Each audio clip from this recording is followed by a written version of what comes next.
वाराणसीच्या रामघाटावर सांगवेद विद्यालयामध्ये गेल्या 200 वर्षात प्रथमच शुक्ल यजुर्वेद दंडक्रम पारायणानं सध्या सर्वांचं लक्ष वेधलंय। यामध्ये 19 वर्षांच्या देवव्रत रेखेनं दंडक्रम पारायण हे वेदपठणातील सर्वात कठीण प्रकारांपैकी असणारं पूर्ण केलं आणि दंडक्रम विक्रमादित्य पदवी संपादन केली। हे दंडक्रम पारायण नेमकं काय आहे, हे दुर्लभ वेदपठण कसं पार पाडलं, याचा आढावा घेणारा हा रिपोर्ट।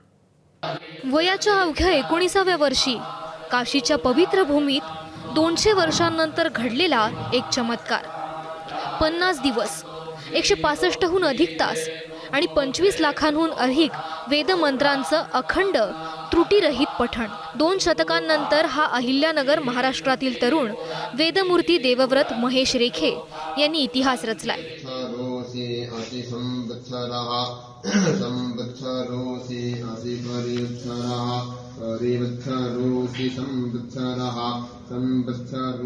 काशीमध्ये मागील 50 दिवस चाललेल्या दंडक्रम वेद पारायणाचा भव्य समारोप झाला।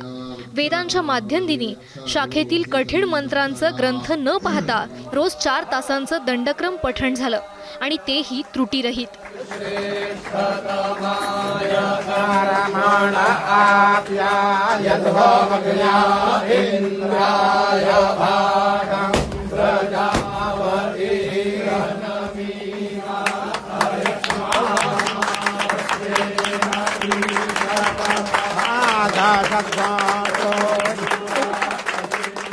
समारोपाच्या दिवशी काशीमध्ये वैदिक मंगलध्वनी घुमला।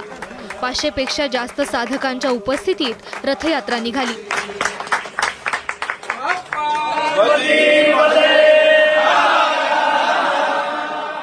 दरम्यान हे दंडक्रम पारायण म्हणजे काय ते समजून घेऊयात। वेदपठणातील सर्वात कठीण प्रकारांपैकी एक म्हणजे दंडक्रम पारायण। मंत्रांची विशिष्ट कठोर क्रमानं पुनरावृत्ती यामध्ये होते। रोज जवळपास 2000 मंत्रांचं पठण 50 दिवस केलं जातं, ज्यात मंत्रांचे सरळ उलटे आणि पुन्हा उलट सरळ स्वरूपक्रम अचूक स्वरसंयमासह उच्चारावे लागतात। या अद्वितीय कामगिरीबद्दल शृंगेरी पीठाच्या वतीनं देवव्रत यांचा भव्य सत्कार केला। तसंच या कामगिरीबद्दल मुख्यमंत्री देवेंद्र फडणवीसांनी सुद्धा त्यांचं ट्विट करून कौतुक केलं। वयाच्या अवघ्या 19व्या वर्षी श्री क्षेत्र काशी इथे 50 दिवसांपासून 165 तासांपेक्षा जास्त काळ अत्यंत कठीण अशा दंडक्रमचं पारायण करून दंडक्रम विक्रमादित्य पदवीस प्राप्त झाल्याबद्दल अहिल्यानगर महाराष्ट्र येथील वेदमूर्ती चिरंजीव देवव्रत महेश रेखे यांचे मनापासून अभिनंदन आणि वैदिक परंपरेचे तेज असेच उजळवत राहो ही मनस्वी शुभेच्छा, असं मुख्यमंत्री म्हणाले। वेदांचा हा तेजस्वी वारसा जागतिक पातळीवर पोहोचवणाऱ्या अहिल्यानगरच्या देवव्रत रेखेंचं करावं तेवढं कौतुक कमी आहे। दीपक पळसुले, एबीपी माझा, मुंबई। एबीपी माझा, उघडा डोळे बघा नीट।